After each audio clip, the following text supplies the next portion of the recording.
Puji Tuhan, puji Tuhan. Hari ini firman Tuhan kepada kita supaya kita teguh berpegang pada Injil Kristus.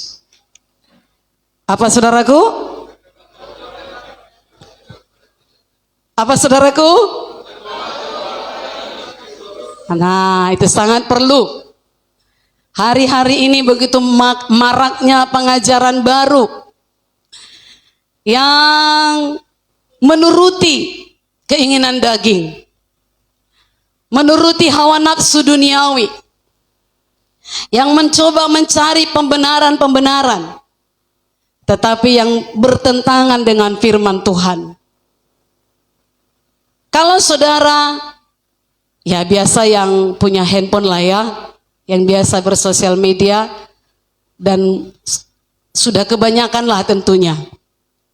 Puji Tuhan kalau saudara memang tidak biasa bersosial media. Itu satu keuntungan yang positif. Tetapi bagi saudara yang terbiasa di sosial media, kalau saudara mendengar tentang Kristen progresif, itu sedang marak sekarang, dengan cara berpikir logika yang berkata, gak mungkin orang baik gak masuk surga hanya karena tidak percaya Yesus. Begitu katanya. Dengan kata lain, perbuatan baik bisa menyelamatkan. Saudaraku, kita harus tahu kebenaran firman Tuhan. Sebaik apapun manusia, firman Tuhan berkata, kebaikan manusia itu seperti kain kotor di mata Tuhan. Dalam Yesaya 64 ayat 6 berkata demikian. Tetapi tentunya kebaikan kita akan diperhitungkan Tuhan setelah kita menerima Dia dalam hidup kita. Saudaraku, kenapa tidak selamat kalau tidak percaya kepada Yesus? Karena kita semua sudah lahir ke dunia ini dengan kutuk dosa oleh Adam dan Hawa yang memberontak kepada Tuhan, dan kutuk dosa itu turun. Kita harus percaya kepada Yesus supaya kita diperdamaikan dengan Bapa di sorga. Kenapa perlu diperdamaikan? Karena hubungan manusia dengan Allah itu sudah rusak karena dosa. Karena begitu rusaknya, saya harap saudara mendengar dengan sungguh-sungguh, amin. Karena ini yang marak sekarang pengajaran, jangan sampai saudara digoyahkan. Saudaraku, itu sebabnya dalam perjanjian lama, untuk menebus dosa, orang-orang itu mempersembahkan, menyembelih. Apa yang disembelihnya? Lembu, sapi, kambing, domba. Dan darahnya itu dicurahkan untuk menghapus dosa. Tetapi memang dosa manusia itu sudah terlalu kotor,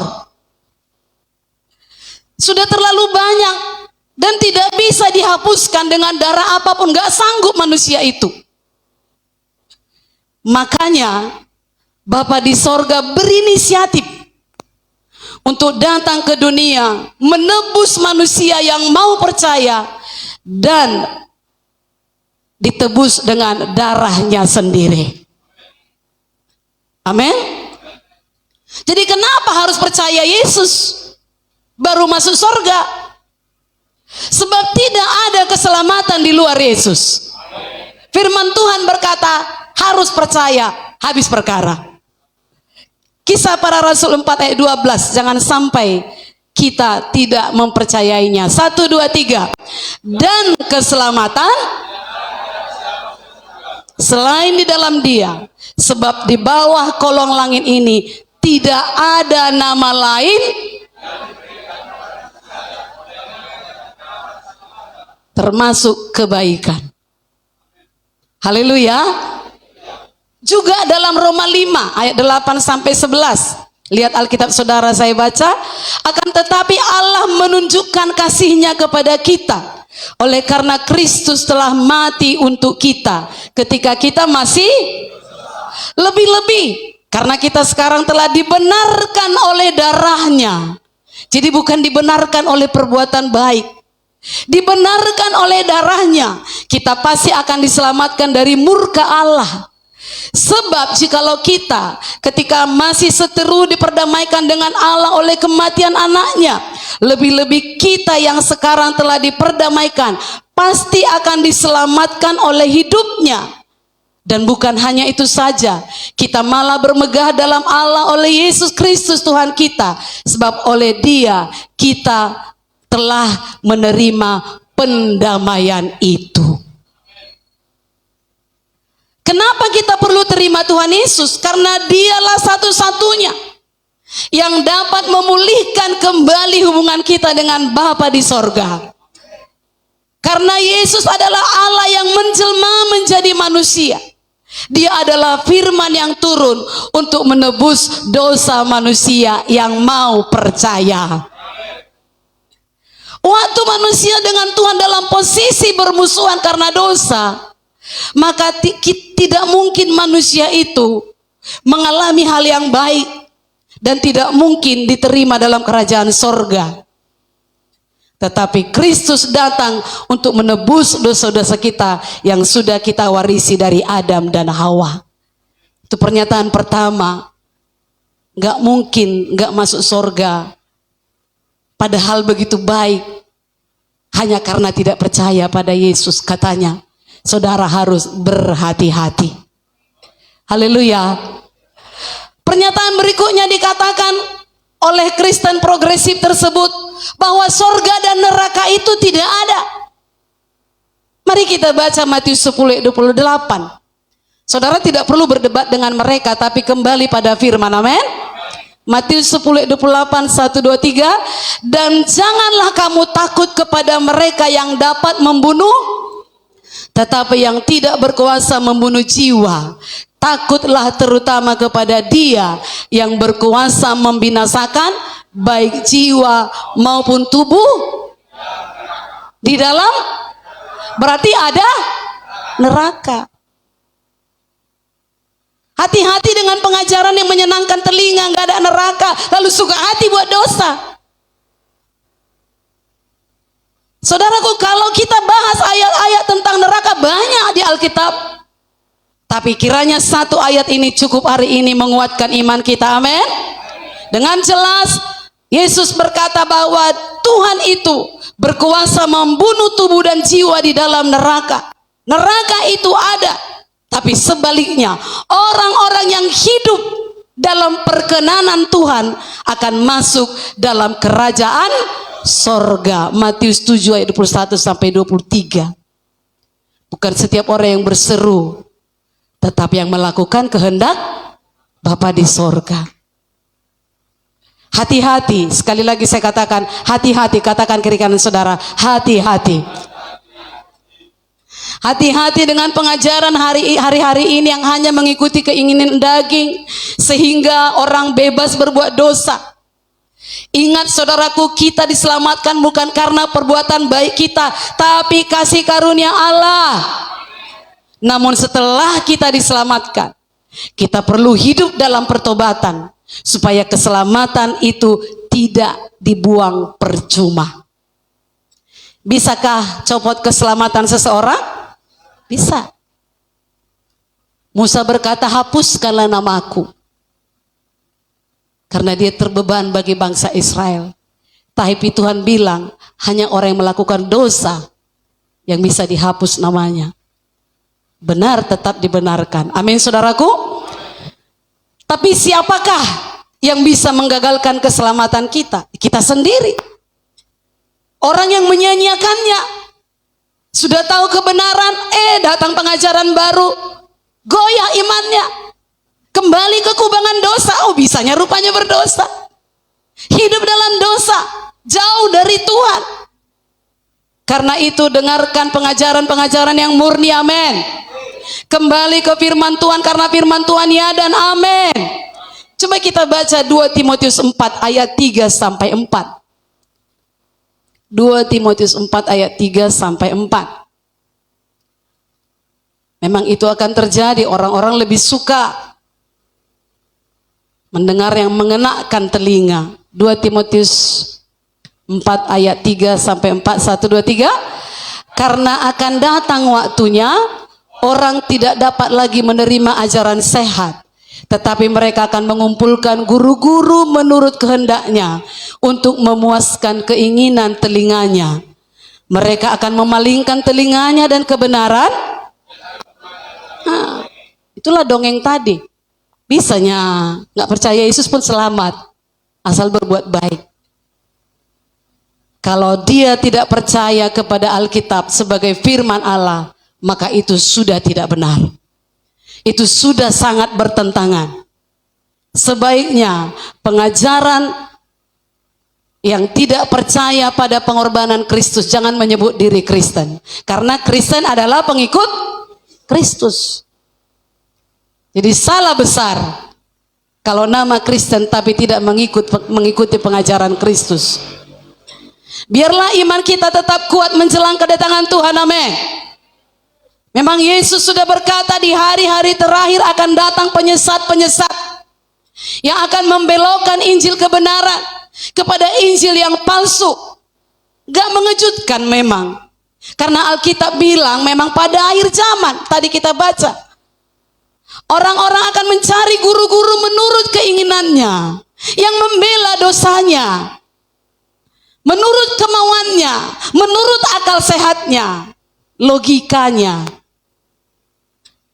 Masa sebaik dia ke neraka? Itu logikanya, tapi tidak sesuai firman. Mari hati-hati kalau dengar tentang Kristen progresif ini. Amin. Hati-hati dengan pengajaran yang menuruti keinginan daging. Dan hamba-hamba Tuhan yang benar dalam pengajaran firman sudah tegas sekarang ini.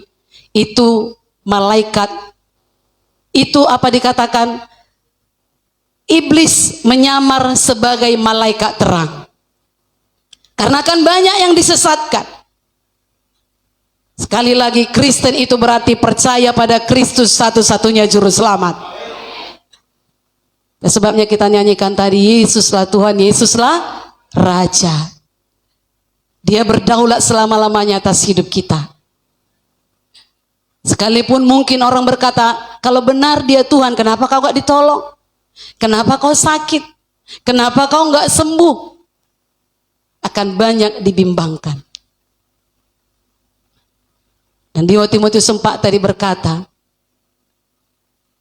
jangan takut kepada hal yang bisa membunuh tubuh, termasuk penyakit. Tapi takutlah kepada Dia yang bisa memasukkan seseorang ke neraka kalau tidak percaya. Katakan kiri kanan saudara, woi jangan bimbang. Yesuslah juru selamat satu-satunya. Amin. Jangan memutarbalikkan Injil. Amin. Jauh sebelum ada pengajaran-pengajaran baru seperti itu, Alkitab sudah menuliskannya. Paulus sudah mengingatkannya. Mari kita baca Galatia 1 ayat 6 sampai 10.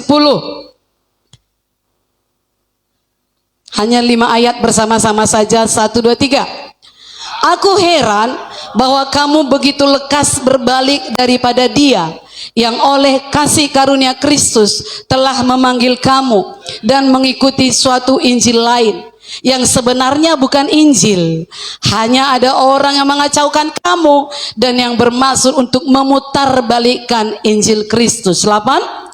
Tetapi sekalipun kami atau seorang malaikat dari sorga yang memberitakan kepada kamu suatu Injil yang berbeda dengan Injil yang telah kami beritakan kepadamu, terkutuklah dia. 9. Seperti yang telah kami katakan dahulu, sekarang kukatakan sekali lagi, jikalau ada orang yang memberitakan kepadamu suatu Injil yang berbeda dengan apa yang telah kamu terima, terkutuklah dia. 10. Jadi bagaimana sekarang?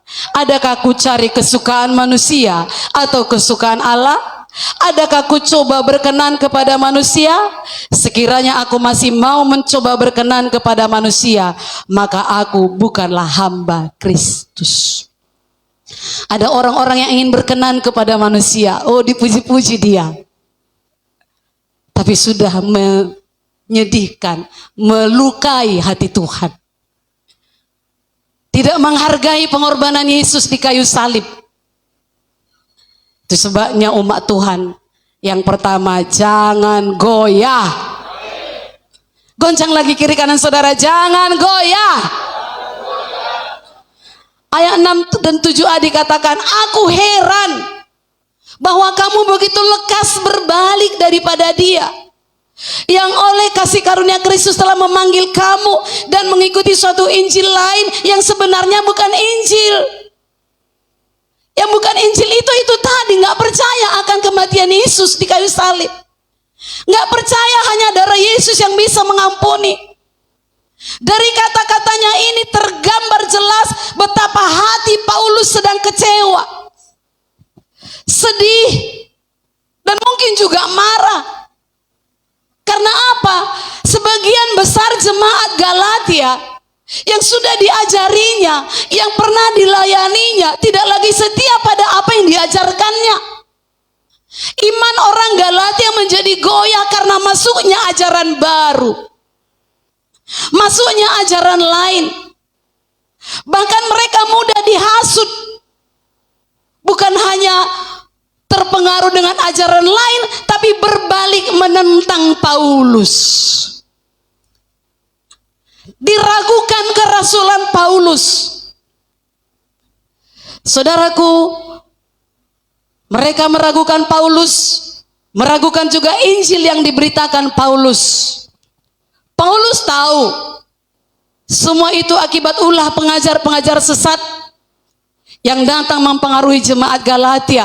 Itulah sebabnya ia katakan dalam ayat 7b, hanya ada orang yang mengacaukan kamu dan yang bermaksud untuk memutarbalikkan Injil Kristus.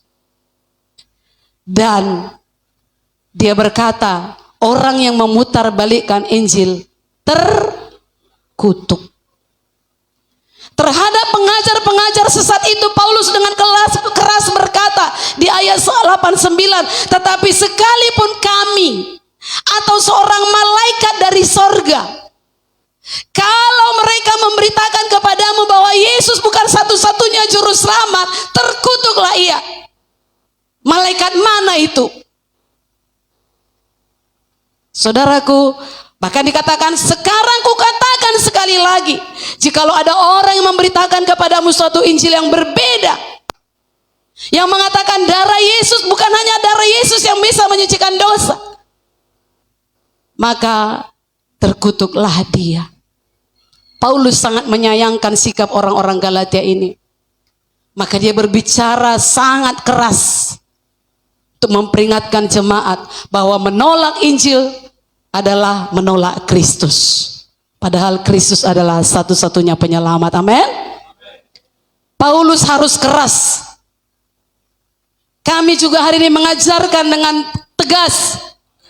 Saudaraku, sangat membahayakan jika pengajar-pengajar sesat itu terus dibiarkan mempengaruhi jemaat. Sekarang kami nggak bisa melarang saudara jangan pegang handphone, jangan tonton ini, jangan tonton itu. Saudara bebas. Tetapi kami harus keras berkata, jangan goyah. Jangan putar balikkan Injil. Jangan hanya ingin senang, oh ya bisanya rupanya berdosa. Bisanya rupanya melakukan ini itu. Sedikit-sedikit bisanya rupanya kompromi, yang penting kita berbuat baik.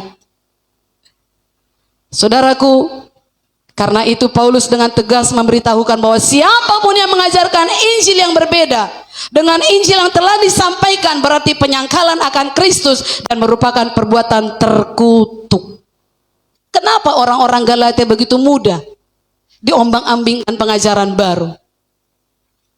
Karena mereka tidak teguh pada Injil Kristus. Teguhlah saudaraku. Haleluya. Karena mereka tidak teguh, mereka tidak tegas bersikap. Mereka menerima saja apa yang baru tanpa menyaring terlebih dahulu. Sekarang ini terbuka. Banyak akan saudara dengar, mungkin tiap-tiap hari muncul. Tegas menolaknya. Apa saudaraku? Gejala-gejala seperti di Galatia ini ada juga dalam kehidupan kekristenan sekarang ini. Mudah termakan isu. mudah termakan ajaran-ajaran baru. Hanya karena lebih menarik, hanya karena lebih ringan, dia pun ikut. Goncang sekali lagi teman saudara, jangan goyah. Kita harus menjadi orang Kristen yang teguh. Amin. Jangan hanya karena kita suka dan cocok dengan selera kita, lalu gampang terpengaruh. Ingat, makanan yang kita rasa enak tidak otomatis baik untuk kesehatan kita, betul? Betul? Apa yang indah oleh mata belum tentu baik untuk tubuh kita. Yang indah, yang enak dan menarik seringkali justru menghancurkan. Maka kalau ada pengajaran-pengajaran yang mengajakmu untuk santai saja, tenang saja, lakukan apa saja, boleh. Tegas berkata, mengikut Yesus, sangkal diri, pikul salib. Haleluya. Cari kesukaan Tuhan, bukan kesukaan manusia.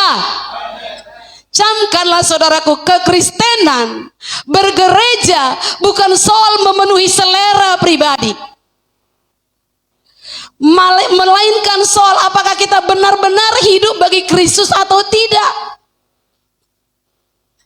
Karena itu Paulus berkata, jadi bagaimana sekarang? Kuikutikah seleramu?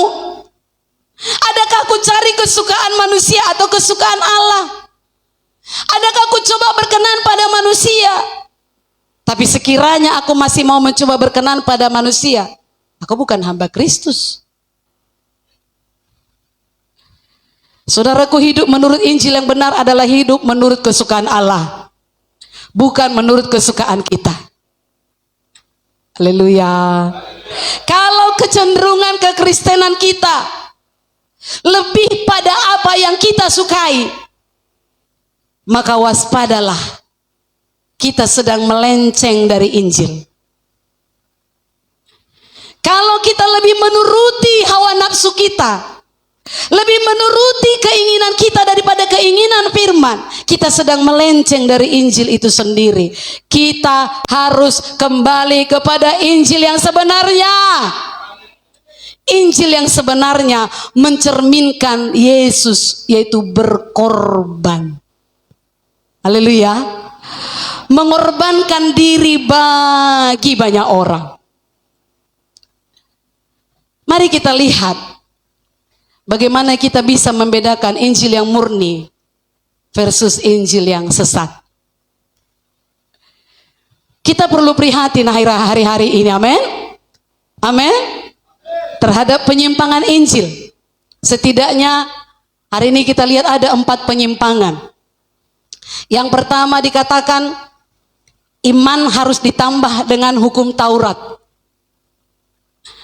Penyimpangan ini menjelaskan beberapa orang Kristen Yahudi menuntut agar orang bukan Yahudi harus disunat dan menaati hukum Musa, tapi juga menaati Injil Kristus. Itu dituliskan dalam Kisah Para Rasul 15, kemudian Galatia 2. Ajaran yang benar, mari kita baca Galatia 5 ayat 1 sampai 6.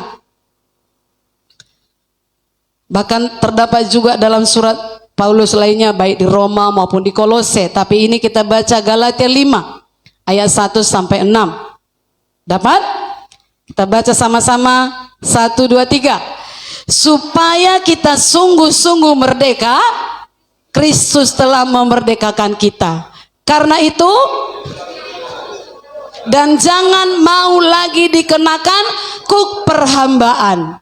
Sesungguhnya aku, Paulus, berkata kepadamu, jikalau kamu menyunatkan dirimu, Kristus sama sekali tidak akan berguna bagimu. Seterusnya, sekali lagi aku katakan kepada setiap orang yang menyunatkan dirinya, bahwa ia wajib melakukan seluruh hukum Taurat. Mampu? Lanjut. Kamu lepas dari Kristus. Jikalau kamu mengharapkan kebenaran oleh hukum Taurat, kamu hidup di luar kasih karunia. 5. Sebab oleh roh dan karena iman kita menantikan kebenaran yang kita harapkan. Ayat 6. Satu lagi.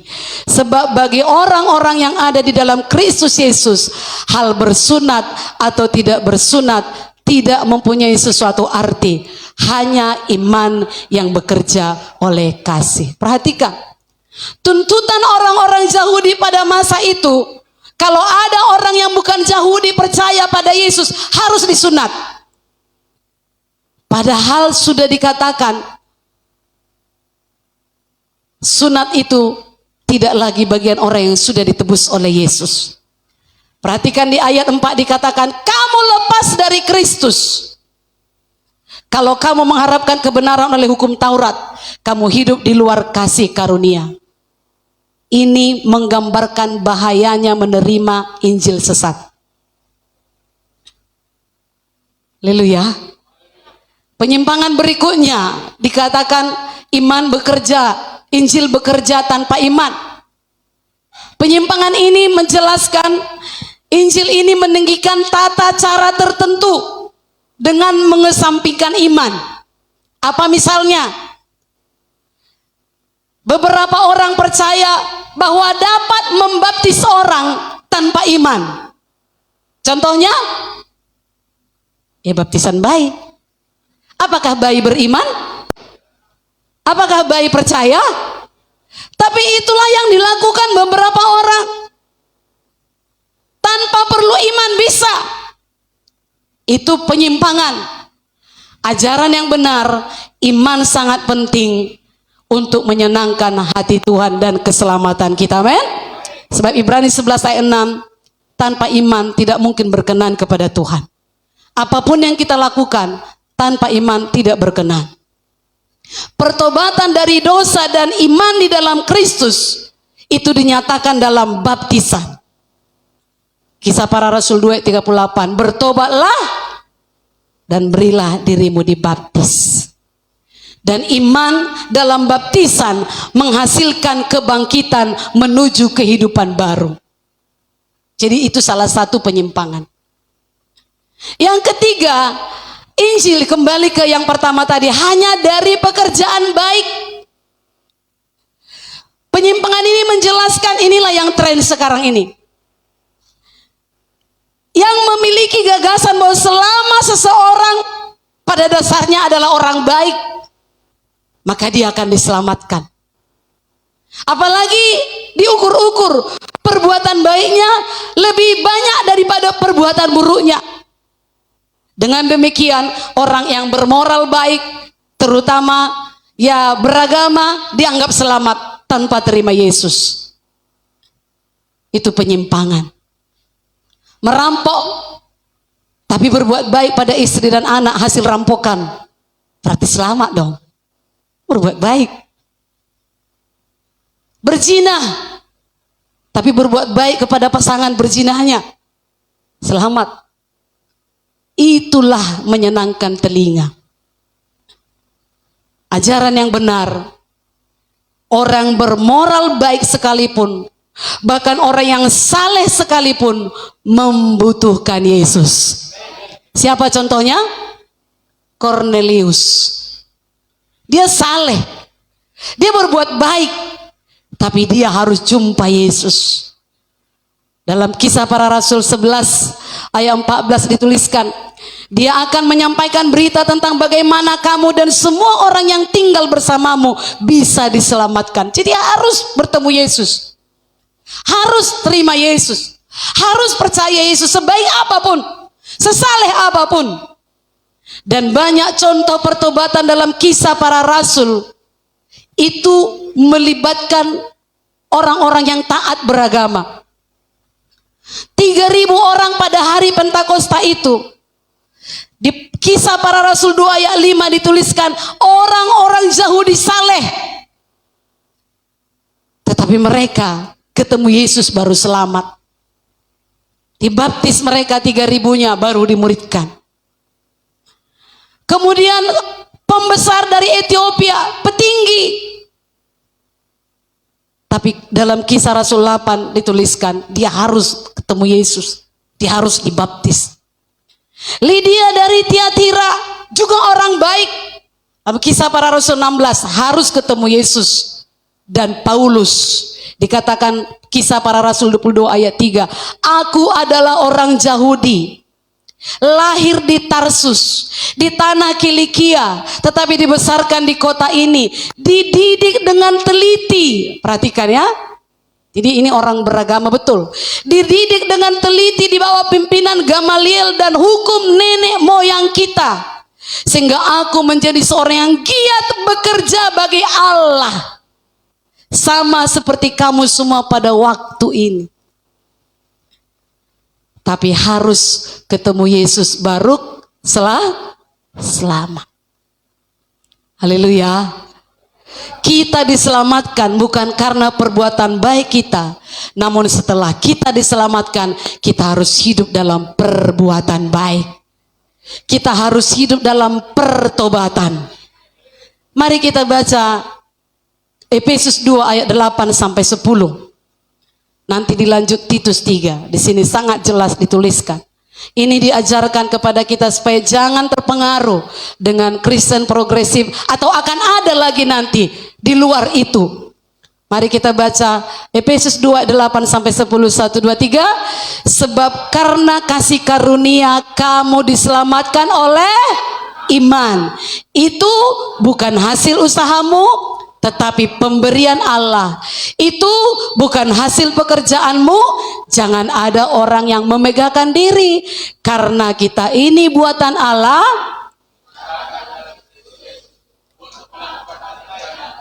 yang dipersiapkan Allah sebelumnya. Ia mau supaya kita hidup di dalamnya. Jangan pula kebalik. Anggap perbuatan baik kok baru ke sorga, lalu enggak berbuat baik sama sekali. No. Setelah kita beriman, Yesuslah juru selamat. Dia mati untuk dosa-dosa kita, dan seterusnya di sini dikatakan kita diciptakan dalam Kristus Yesus untuk melakukan pekerjaan baik. Jadi semua anak Tuhan harus bisa berbuat baik.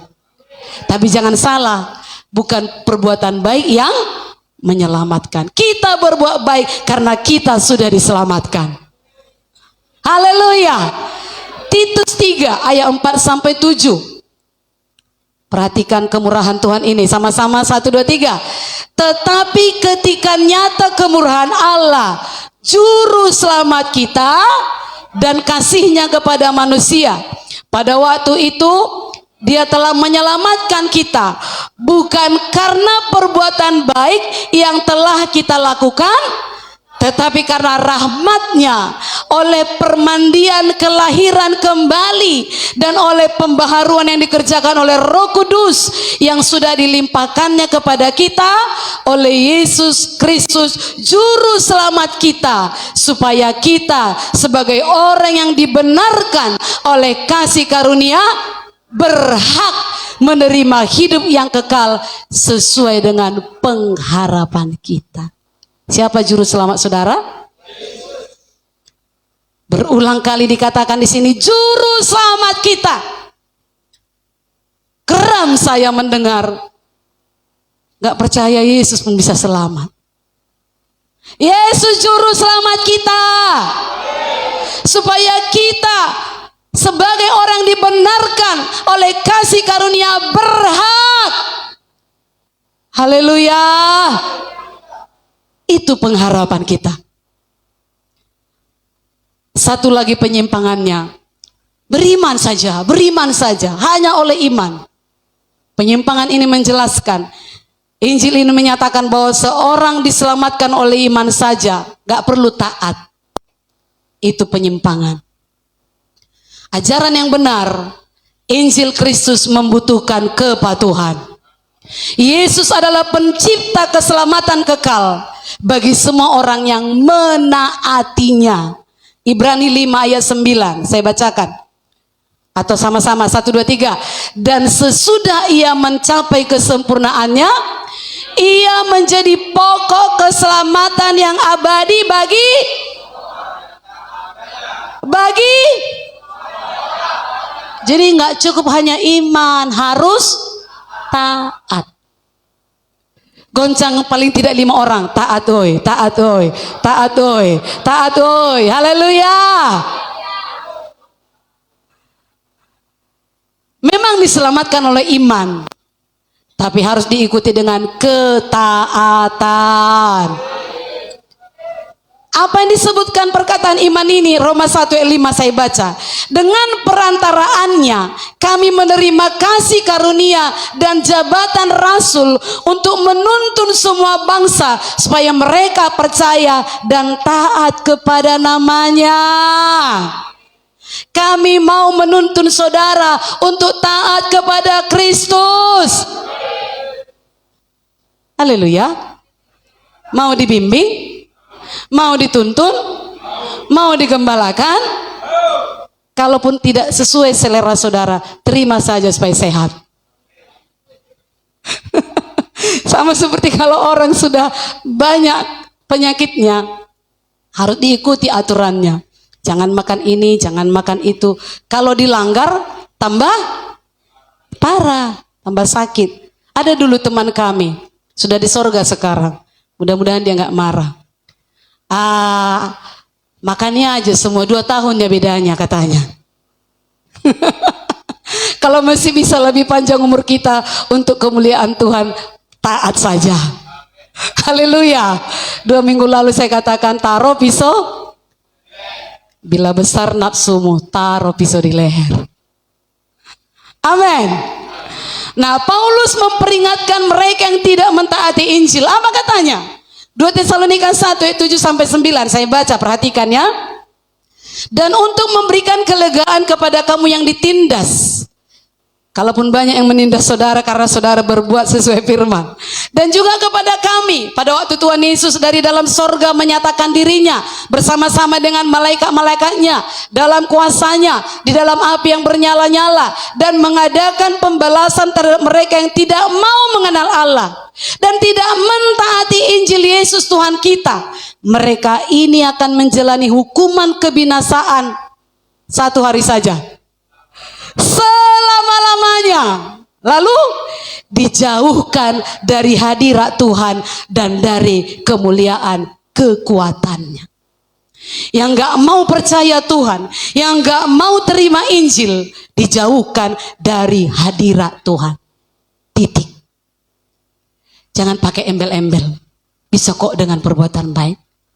Bisa kok dengan berkorban membangun gereja, bangun, kasih korban sebanyak-banyaknya rumah-rumah ibadah. Selamatnya kau.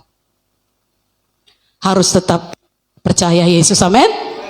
Petrus juga memperingatkan hal yang sama. Mereka yang tidak mentaati Injil, apa katanya? Di 1 Petrus 4 ayat 17. Sama-sama 1, 2, 3.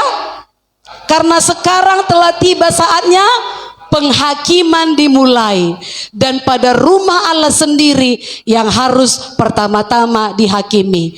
Dan jika penghakiman itu dimulai pada kita, bagaimanakah kesudahannya dengan mereka yang tidak percaya pada Injil Allah? Gereja pun dihakimi. Makanya di gereja masih ada orang sakit, miskin, banyak persoalan. Itu Tuhan menghakimi dunia. Kita mengalami penderitaan karena kita hidup dalam masa di mana Allah sudah mulai menghakimi seluruh penduduk dunia. Sebagai umatnya sendiri, sekarang kita sedang dihakimi lebih dulu. Kalau kita anak-anak Allah pun harus mengalami kesusahan, terlebih lagi orang yang gak percaya. Haleluya. Puji Tuhannya, kita sekalipun dihakimi, kita lolos. Karena ada Yesus pembela. Kalau tanpa Yesus pembela, hancur lebur, dijauhkan dari hadirat Tuhan. Mereka yang tidak mau percaya pada kabar baik tentang Kristus, pasti ditimpa hukuman yang jauh lebih berat daripada penderitaan yang dialami gereja saat ini. Jadi jangan karena saudara menderita, lalu saudara meninggalkan iman saudara. Gereja pun hakimi. Haleluya. Ada juga Injil sesat lainnya. Seperti kalau tadi kan Kristen progresif itu yang sedang rame sekarang. Itu yang sedang tren sekarang. Ada lagi gnostisisme namanya. Dia menyangkal Yesus itu sebagai manusia. Masa Tuhan jadi manusia? Disangkalnya. Ada lagi Mormonisme. Itu menyatakan bahwasanya Injil yang berbeda berdasarkan wahyu malaikat.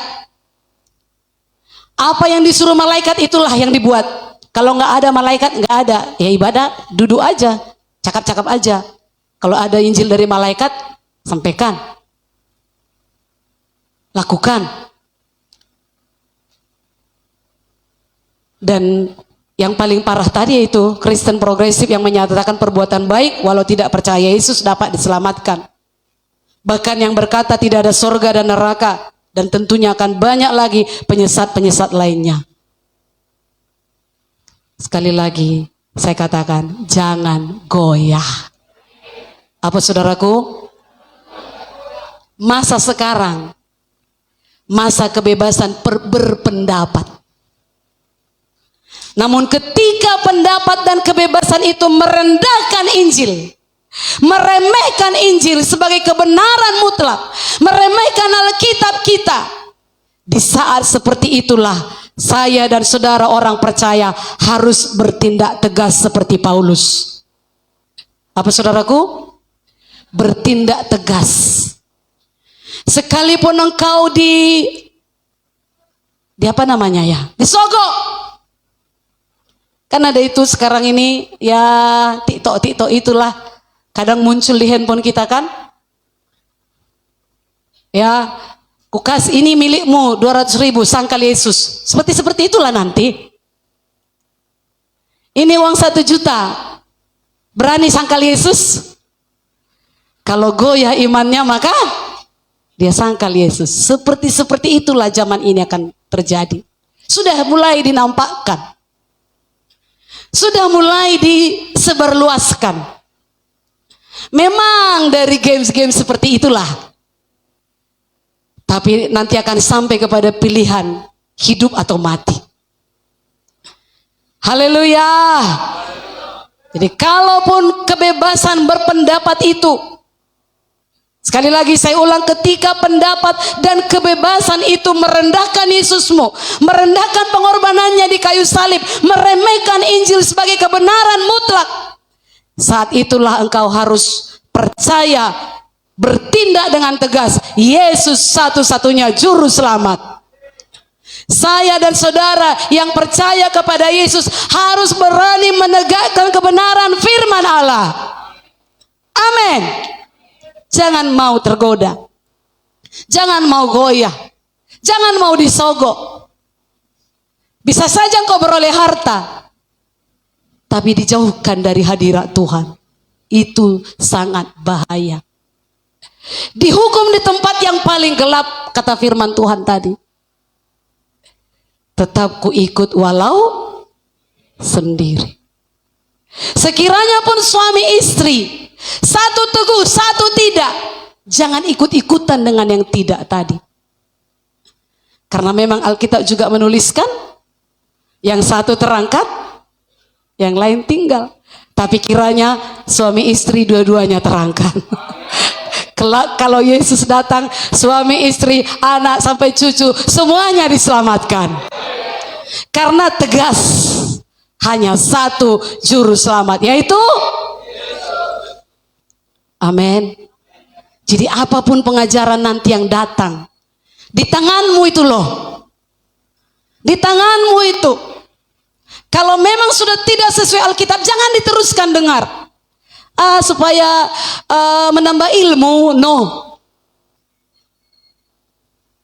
Sekuat apapun engkau bisa goyah, kalau terus didengar, terus didengar, terus didengar. Saya pernah hampir goyah karena ada orang berkata, apa itu sika rabasanda, rabasanda, rabasanda katanya. Ditulisnya lagi.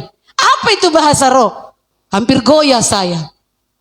Tetapi kembali kepada firman, bahwasanya bahasa roh itu ada tertulis di Alkitab.